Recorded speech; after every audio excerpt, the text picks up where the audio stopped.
Gel. Gel. Gel. Gel. Taygan ikinci meselesi var. O Köktaygan'ın balasını al. O Köktaygan Akkuş degen taygan var. O var. Çırgadan Talas'ta Ünlübet degen var. Ne olursa Ayköl degen taygan. Bunun atası Han dep. Bu Han Almaz Ümiteyev degen taygançıdan kelgende.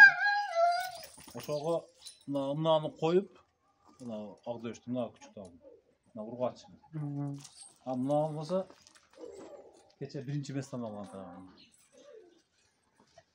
Turat bu. Oşo birinci mesleğen aldı, kaytpasты. Bu narında neme degen, Murat degen aksakal var. Ömer Aliyev demiş. Murat Aksakal'ın balası. Atası Mayranbek degen taygançı var bu başlakta. Şon Algırlı degen tayganın balası. Bunun ataları karışkıga alıp ошондой Külüktükten keçe Bişkekte bolgan oyunda Murat Ağanlığı şu ikinci mesleğini aldı. Şunun nemelerdi uruktары да. Буларды кандай машыктырасыз? Буларды мына эшикте машина турат го. Вот немен терин алып келсең, каршыдын терисин. Машина менен эле чуркатып баштырам да. Üstüge alып чыга алды, айылдын üstüne. Аны жакта жерлери бар, ээн жерлери. Жактары алып чыгып алып. Немеге чейин кече оюм жакта Ноорузда болот дегенде, мыналарды ошонтип чуркатып атты түнүч. Мынау küçük. Бул küçüктүн энеси Нарынский. Atası özgönden эле Касымбек деген таганчы. Мунун атасы жалгыз карып алган. Ошон үчүн селекцияга группа келип алган да. Мынау каракуш. Мына карышкынын териси мына чырга да. Мына şu чырганы күбүрөтүп күчүктөргө маштырабыз. Атак мына билесиң го карышкынын терисинчи жөн итке азымда таштасаң жөн иткеч. Кыңшылаган бойдон качып кетет. Мына тайгандар мындан коркпойт мына. Наоборот мына. Ойнойт да. Мына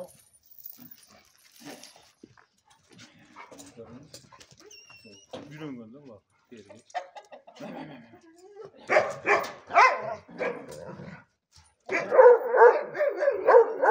Terimi көргөндө ошондой неме болду да.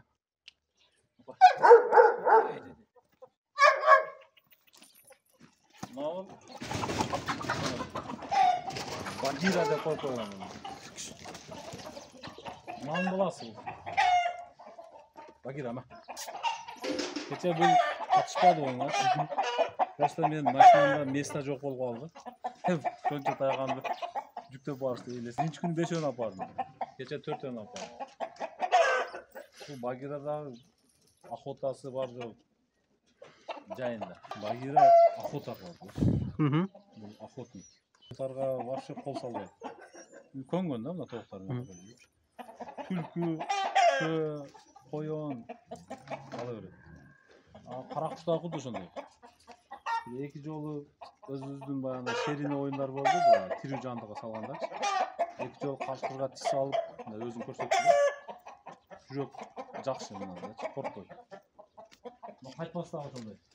Атына заты жарашкан кайтпайт булар. Мына тайгандардын өзгөчөлүктөрүчү. Өзгөчөлүктөрүн да айтып коеюн.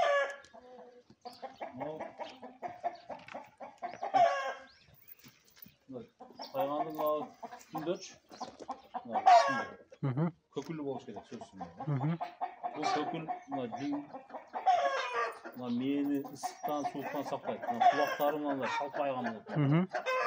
Мындай кылганда туршуктан ашып туруш керек. Туршуктан ашып таза кандуу болушат. Мына жерлеринде жүндөрү болот. Мына жиликтерди ичинде жиликти сууктан сактайт. Мына көкүрөгүндө мына төш турат да. Ошол жерден жүндөрү тыбыт. Өзүнчө анатомиялык өзгөчөлүгү бар экен да. Анатомиялык өзгөчөлүгү бар. Ана куйрук мына куйруктун түбү жоон, көрдүңбү? Мына жыланга окшогон да. Ооба. Мына кайрылып. Мына шакекче болуп кайрылып турат. Жазылбайт болчу. Mына төшті қарасаң. Төш. Мгм. Любой породада деме салыштан мына чықанағы тұрады ма, чықанақ. Мгм. Чықанақтан түсіп тұрады мына төш. Төш сондай кең ири болады да. Мынаныкы да құдды сондай. Менде тағандар барлығы сондай. Мына көкүл бірақ. Мгм. Көкүл мына құлақ. Мына төші. Küçük tam da Мгм. Sadece oynamak. Töştü kara mı? Neyden? Neyden düştü atma. Aa. Бұлар немен тамақтандырасыз? Etminin? Ден еті основной. Aslında mына убойныйларға барам. Убойнылар барлығы көніп қалған жөне. Ошо баягындай шалпынчак. Анан баягы 9 кат. Өпкө боор бербейм тайгандаргачы. Көбүнчө ошо шалпынчактардын анан 9 кат, кээде көктал, карын, ичеги карындарчы. Ошо мына убойн секте эжелерге дайындап коем. Ошо дайындап коюшат. Күнүгө эмес, черезден барып бачокточу. Алып келип анан бир эле мал берем буларга. Бир эле мал берип жейт.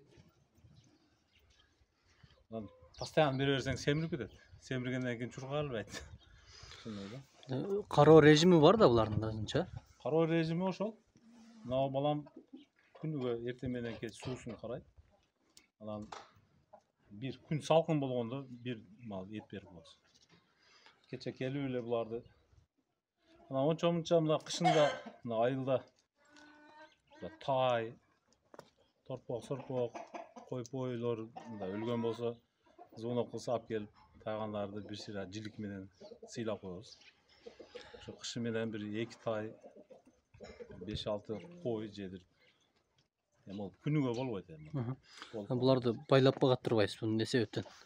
Булар азыр үй тар болгон үчүнчү, места жок болгон үчүн, тар болгон үчүн. Эми азыр бу жерде көрүп атасың го. Тыгыз жайгашкан. Оңуш болгон. Муну кое берсең булар баягында аңчылык сезими ойгонуп кетсе, кошуналардын торпогунда, коюнда, тоогунда койбой коюшу мүмкүн да булар көпчүлүк болгондочу. Бир азартка кирип кетсе. Ошон үчүн убакыт менен булар байлоодо турбаса болбойт. Прогулкага кечинде чыгат. Кечинде чыкканда ушу мына өйдө жактарга, ээн жактарга алып чыгып, эми бир саат прогулка кылынат. Бардыгы эмес. Бирден экиден алып чыгып, айланып келип кайра байланат. Тайган көп байланып турса, отуруп калат да. Буттарында отуруп, баягындай тарамыштары өзүнүн убагында мындай мурда тайгандыкындай болуп калат да. Ошон үчүн күнүгө 1 саат прогулка кылдырып айлантып турбасаң.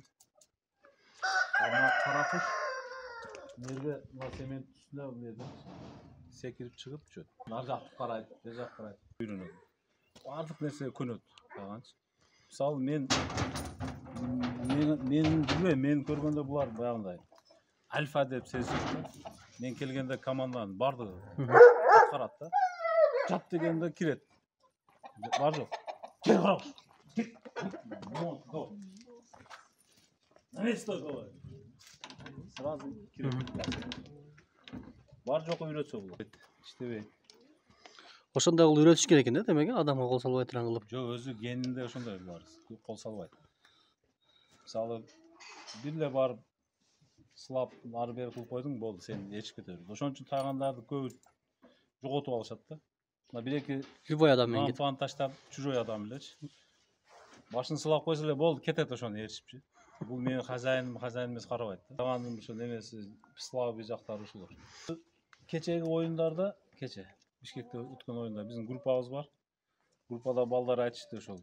Секундту киргиздик депчи. Кечеги оюн таза өттү, жакшы өттү деп. Баягында эми бул тайган экиге бөлүнөт. Жүндүү тайган болот, анан жүнсүз тайган депчи. Бул стандартта жазылган да. Ошо жүнсүз тайганын деле баягындай мына айттым го, көкүлү, жүндөрү болот. Эми аз болот аларчы. Мына ысык жердеги чүй, мына ош жактагы тайгандардачы. Аларда жүн көп болот да. Жүндүүлөр болот. Эми ошо кече стандартта киргизиптир. Ошо жүндүү тайган, көкүлү бар, стандартка жооп берген тайгандар гана чырга катышат. Анан секунд менен. Секундту басат. Кайсы тайган канча тез ылдамдыкта барды, канчанчы месте барды. Ошого карап туруп анан жыйынтык чыгарылат. Ошо бара бара бары жок өзүнүн нугуна түшүп келатат да. Бары жок правила менен, эреже менен сакталган жакшы да. Ошол жырткычтарга салыпчы, мындай жырткычка жүрөктүүлүгүн текшергенге ошондой оюндар, оюн зооктор өткөн илгеричи. Азыр эми замандын талабына жараша да. Жырткычка мындай жырткычты мындай маскарлагандай болуп, байлап алып мындай ошол бул коомчулукка жакпагандай көрүнүш экен да. Ошого ал нерселерди токтотуп койгон, толук жарыштырат, тазалыгын текшерет. Анан охота сезон башталат го, уруксат берилет го. Ошондо зыянкечтерге полевой испытание деп коет. Талаадачы. Талаага алып барып, ошо чөөгө негизинен, түлкүгө редко. Чөөгө, карышкырга салат. Тагандардын арасында жыт сезүүмү өтө өнүккөндөр дагы болот да арасындачы. Жыт менен издеп, камышты аралап, таап чыгып, кууп чыккандары бар. Анан арасында күлүктөр болот. Анан күчтүү мындай жүрөктүүлөр болот. Күлүктөр кууп жетет, токтотот, күчтүүсү барып моюну сындырат. Ушундай да. Ооба, практикада кара куш менен чөө алдырдым өзгөндө. Кайтпасы менен 2 жолу ошо баягы шерин оюндарга барып, карышкырга салып, анда күчүк болсо дагы 1-2 умтулуп тиш салып, жалтанбайчы. Ошондон эле уже экзаменден өттү деп кармап багып жүрөм да. Кече оюнда көрдүм го Норуздачы. Ошо 1-чи местага чуркап 350 метргечи. Ошо тайгандардын ичинен сурулуп чыгыптыр өзү. Анан кече показательный көрсөткөнүбүздө дагы терини болсо дагы тиштеп кайра хозяинга менин жака карап келип атпайбы көтөрүп. Ушул качестволор жакшы да. Мен өзүмдүн хобби. Ошо мисалы азыр больницадан иштеп келдим саат 3-тө келгендерим. Келгенден кийин ушу чарчоо жазуу да. Келип, ушак тойгузуп, чечинип алып, анан бир сыйра карап, анан аягын тазалатып, мына балдарымачы. Андан кийин ушу эмнеси бар, укол бере турган болсо уколун да өзүм берем. Дарыларын берем. Уколду өзүм сая берем. Таблетка, курттун дарысын берем. Себеби балдарым көп үйдөчү. Дагы альбендазол деген таблеткалар бар, экинекокко каршы. Ошону убагында берип, витаминдерин убагында берип турам. Жок, витаминный комплекс деген азыр как раз ушундай авитаминоз маалда эрте жаздачы. Гаммавит деген витамин бар. Ушу жаныбарлардыкычы. Ошондон внутрымышечно берем, интервал 5 күндөн 3-өн сайып коем. Все болду, күзгө чейин витамин албайт. Толук суусун, тамагын карайт.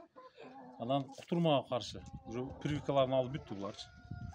Кутурмага каршычы. Onu 2 жылда bir 24 айга саят. Кутурмага ушул күчүктөргө өзүм мультикан деген прививкалары бар. Ошонун эрежеси менен убагында сайып чоңойтом. Күчүктөр назик болот булардын. Мисалы башка иттердин күчүктөрү карабаса деле чоңой берет го. Булардыкы ондой эмес. Кичинесинен ушу 9 айга чейин жакшы карап, турсагын жакшы тогузуп чоңойтуп койсоң, кичине эле нерселер булар уже сырк болуп калат да. Ак дөш менен 2-чи местаны алып келдим. Тазалык боюнча. Андан кийин Чолпон атага барганда берги Пантера деген тайган 1-чи местаны алып келдим. Аксыга барганыбызда кара куш бирди алды. Тазалык боюнчачы. Анан Баткенге барганда 2-ни алды. Баткенге барып.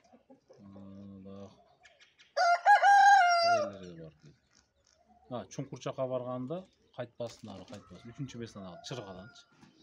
31 августта былтыр. Баягы Этик Батырдын 200 жылдыгында ошондо кайтпас 3-чү местаны алды баягы жарыштырып. Кыргызстан боюнча да. 7 дубандан келген тайгандардын ичинде. Анан быйыл эми өзүбүздө Норуз өттү, мында 1 алды. Эми 9-майга Кудай кааласа аракет кылабыз эми буларды. Күнүгө спортсмендер машыгат го. Куд ошондой эле машыктырабыз да буларды. Караштуу. Мен өзү бизде илгери мен ошо атам бир туугандары чарбада чоңойгон да. Мына Кара Шорого, Карагай төр, Улак чапчы деген жерлерге жайлоого чыгат эле. Анан ошондо бизде баягы кыргыз дөбөттөр болчу эле да. Чоң кыргыз дөбөт. Каршы-кырдан коркпогон, койду өзү короону карагандай кыргыз дөбөттөр бар эле. Дөбөттөр кийин жоголуп кетти да. Кыргызстанда эч жерден көрбөй калдым да акыркы күндөрчү. Каршыга мындай тайманбай барган кыргыз дөбөттөрдү издеп жүрүп, анан мындай кыргыздын улуттук кыргыз тайганы деген менде вообще мындай оюмда дагы жок эле да. Кийин Алмаз Акунов деген биздин федерация, Салбурун федерациянын президенти бар. Ошо Алмаз Акуновдун кыска мындай тартылган документальный немеси киносу бар экен да. Ошону телевизордон көрүп калдым. Карасам бир көк тайган, бир кара тайганчы. Шакалды кууп жетип, булкуткан жерин көрүп, ошондон баштап кызыгуу пайда болуп, анан изденип, ушу Кыргызстан боюнча издеп, көрүнгөндөн сурап, ошентип жүрүп анан бир тайган алдым. Подарка кылышты мага. Жалал Абадтан, Куршаптан келди, өзү теги Жалал Абадтын тайганы деп. Шарик депчи. Анан кийин Бишкектен бир ургач тайган, 4 көз тайган. Ошол подарка болуп келди. Ошолордон анан кошуп күчүк алып, ушинтип анан изилденип отуруп, тайгандарды топтодум да. Азыр негизинен келген тайгандар мына кара куш кайтпас да. Кайтпасты Толик деген иним подарка кылды мага, ушу нарындан тайган. Мынаны Арслан деген брачка ушу Таластан подарка кылды. Ушу экөө. Калган мыналарды полный өзүм селекция кылып чыгардым. Канын карап, ошолорду карап турган селекция кылынат да. Мен кайсы линиядан канында тазы жокпу, канында башка иттин каны жокпу, таза кандыбы. Мен 7 поколениеге чейин сүрүштүрүп, булар санжырадай эле да. Санжырадай эле сүрүштүрүлөт да. Анан кийин бири-бирине кошулат, линиялары бири-бирине кайчылашпайбы. Селекциянын дагы өзүнүн түрлөрү көп. Буюрса жакында дагы мына ургач тайгандар неме кылам. Мына кече 3-чү даражадагы диплом менен мына улум кара куш менен кошо чыкты да. Мына ол мен өзүм кайтпасты алып чыктым кечеге. Биринчи даражада.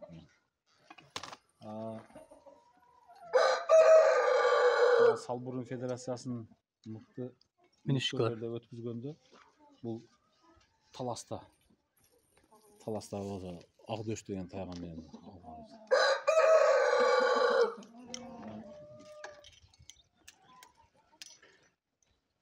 Ол биздин өзүбүздүн Ошто Манас оюнда, бул Баткенде экен. Баткенде 2-месте алганбыз. Тазалык боюнча кара куш мененчи. Анан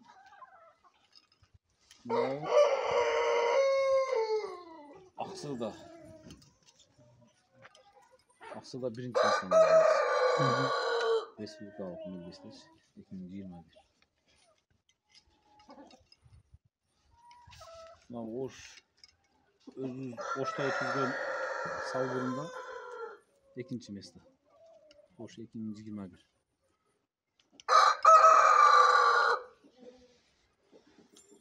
Мына да 2-месте, бул Таласта өткөн. Анан эмес.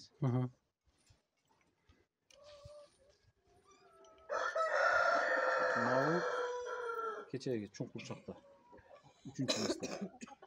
Чүйдө, Чүйдө болду. Мына 2-месте. Мына өзүбүздө Манас оюндарына отбор болгондо, баягыдан болгондо. Анан кийин Манас оюндары өтпөй калды го былтыр.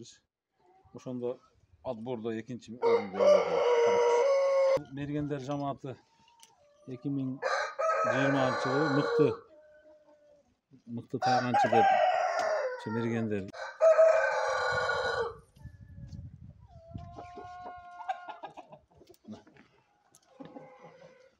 тайганчы номинациясы бул. Ошо 2020-жылы мынабы.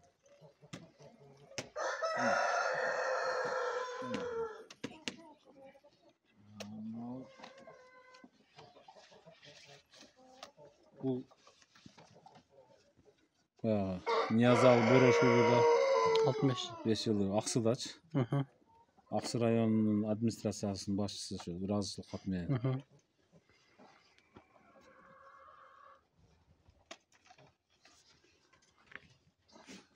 Alkışqa deydi. Ministerin orunbasarı Şabdanbayev.